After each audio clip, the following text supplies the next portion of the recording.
وہ ایک سرکاری دفتر میں بیٹھی کسی کا انتظار کر رہی تھی. ٹائپ رائٹر پہ ٹھک ٹھک ٹھک ٹھک ٹھک کر رہا تھا. میں کس دیر سے انتظار کر رہی ہوں تمہارا, تمہیں کوئی سکی ٹائم کا احساس ہی نہیں ہے. اس کو ایسے لگا کہ جیسے اس کی روح ہی اس کے جسم سے پرواز کر گئی. وہ اس کی روح پہ لگا ایسا زخم تھا, تیر چلایا ہو اور اس کے دل کے آر پار ہو گیا ہو. Hello friends, I am your host Umair اور آپ دیکھ رہے ہیں پاکستان آن لائن. جس طرح کہ ہم نے لاسٹ ایپیسوڈ میں جہاں سے بات ختم کی تھی, آج اس کو وہیں سے کنٹینیو کرتے ہیں.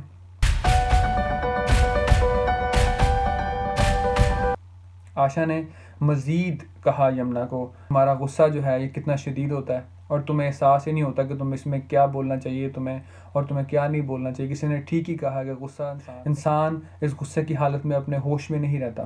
اس کو خیال ہی نہیں رہتا کہ اس نے کیا بولنا ہے اور کیا نہیں بولنا, بس وہ تو بول دیتا ہے. اور تم کو پتہ ہی نہیں کہ اس غصے سے کس کی دل آزاری ہو سکتی ہے, کسی کو دلی تکلیف ہو سکتی ہے. یہ تو بھلا ہو اس شخص کا جس نے تم کو بچا لیا تھا, ورنہ آج تم ڈاکٹر بھی نہ بن پاتی. آشا اپنے ہی باتوں میں مگن تھی. یہ کہی جا رہی تھی کہ اس کو یہ احساس ہی نہیں تھا کہ یمنا اصل میں حواس باختہ ہو چکی ہے. اس نے اچانک یمنا کو دیکھا تو وہ حیران ہو گئی. اس نے اس کو جھنجھوڑا, اس نے اس کو کہا کہ یہ تم کیا ہو گیا تمہیں. اسے ہلایا. جیسے ہی اس نے یمنا کو ہلایا تو یمنا کو ایسا لگا جیسے اس کے جسم سے جو روح نکل گئی تھی, پرواز کر گئی تھی, اچانک واپس آ گئی. اس کو اپنے آپ کو یہ لگنا شروع ہو گیا تھا کہ میں بھی کوئی وجود ہوں. اس نے اپنے ارد گرد کا جائزہ لیا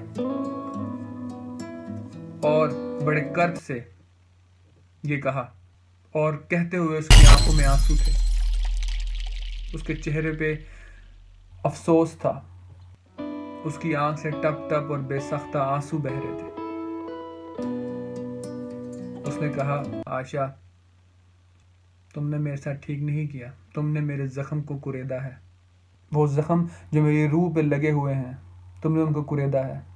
تم نے اچھا نہیں کیا, تمہیں ایسا نہیں کرنا چاہیے تھا, تمہیں ایسا نہیں کرنا چاہیے تھا. تم نے جو کیا, مجھے تم سے یہ توقع نہیں تھی کہ تم یہ کرو گی, کیونکہ تم میری بہت پرانی دوستوں میں سے ایک دوست ہو. میرا تو بھرم ہو تم, میرا تو احساس ہو تم. تم نے ایسا کیا, مجھے شدت سے دکھ ہوا اس بات کا, اور تم نے یہ ٹھیک نہیں کیا میرے ساتھ. تم کو یہ کرنا نہیں چاہیے تھا, تم نے یہ میرے ساتھ غلط کیا. زندگی میں انسان کی کچھ ایسے واقعات پیش آتے ہیں جو اس کے جسم پر تو نہیں, اس کی روح پر ایسا زخم لگا جاتے ہیں جو اس کے ساتھ ساتھ چلتا ہے. یہ زخم ایسے زخم ہیں جن کا کوئی مداوا نہیں. یہ زخم اس وقت تک نہیں بھرتے جب تک کہ اس کے بھرنے والا کوئی نہ آ جائے, کوئی مرہم لگانے والا نہ آ جائے. یہ زخم تو بس انسان کی موت کے ساتھ ہی ختم ہوتے ہیں, یا اگر انسان خوش قسمت رہا تو اس کی زندگی میں کوئی ایسے لوگ آ جائیں گے جو وہ بھر دیں. اور بہت کم لیکن خوش قسمت لوگوں کے ساتھ ایسا ہوتا ہے, اور میں ان خوش قسمت لوگوں میں سے نہیں. میں ان لوگوں میں سے نہیں کہ یہ جو کر سکوں, میں ان لوگوں میں سے نہیں. میری زندگی میں وہ ایسا ہی واقعہ ہے جو پیش آیا تھا, اور تم نے اس کی یاد تازہ کرا کے مجھے واپس اس جگہ دھکیل دیا ہے جہاں سے میں بڑی مشکل سے واپس آئی تھی. جب آشا نے یمنا کی یہ حالت دیکھی تو اسے شدید پشیمانی ہوئی کہ اس نے اپنی دوست, جو بہت پرانی دوست تھی, اس کو شدت سے دکھ پہنچایا ہے. اس نے معذرت کی, معافی مانگی, لیکن کیا کریں, تیر تو کمان سے نکل چکا تھا. وہ تو لگ گیا تھا نشانے پہ جا کے, کسی کے دل کو چیر گیا تھا. اس کی معافی کے بعد یمنا نے کہا, یہ الفاظ بھی بہت عجیب اور خطرناک ہوتے ہیں اور طاقتور بھی. یہ کسی کے لیے دلاسا ہے تو کسی کے لیے چوٹ, کسی کے لیے خوشی ہے تو کسی کے لیے غم, کسی کے آنکھوں میں آنسو لاتے ہیں تو کسی کے چہرے پہ مسکان. یہ الفاظ کسی کے لیے زخم ہیں تو کسی کے لیے مرہم.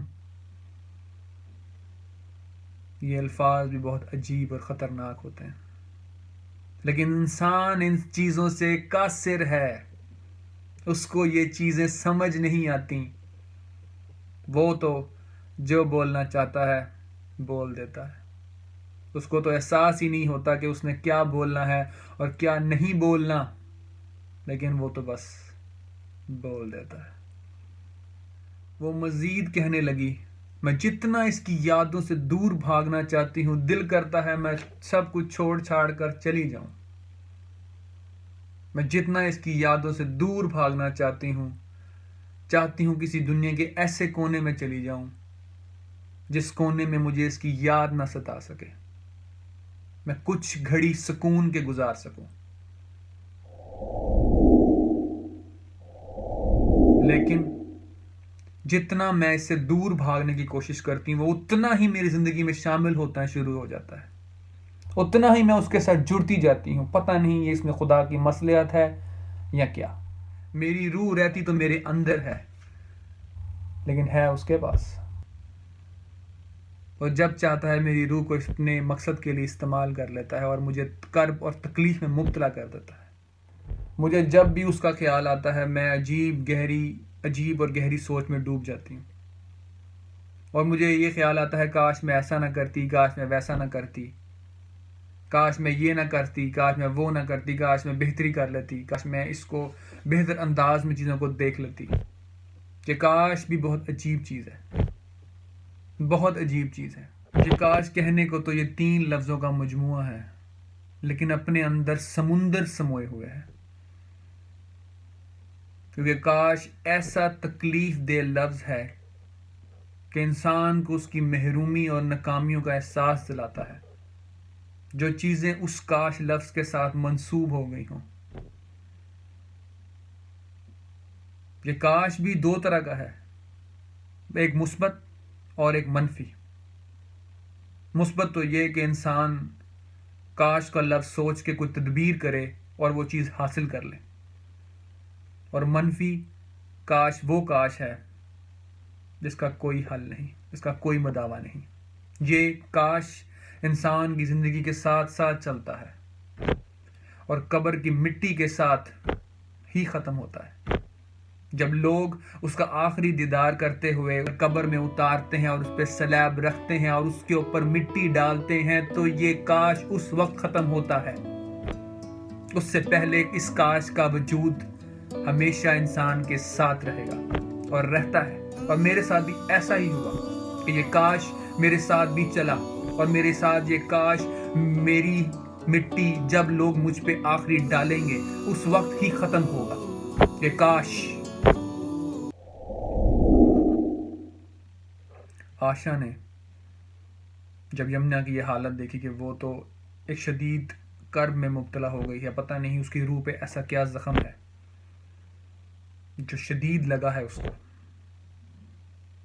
تو اس نے اس سے پوچھا اور بات کو سنبھالنے کی کوشش کی۔ اس نے اس سے کہا کہ تمہارے ساتھ ایسا کیا واقعہ پیش آیا تھا کہ وہ تمہاری روح پر لگا ایسا زخم ہے جو اب بھی تازہ ہے،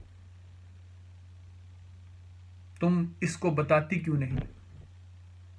کہ کیا یہ ایسی بات ہے جس سے تم اپنے ہوش میں ہی نہیں رہتی اور اس طرح دنیا سے کٹ کے اس ماحول میں چلی جاتی ہو کہ تمہیں پتہ ہی نہیں ہے کہ تم کہاں ہو؟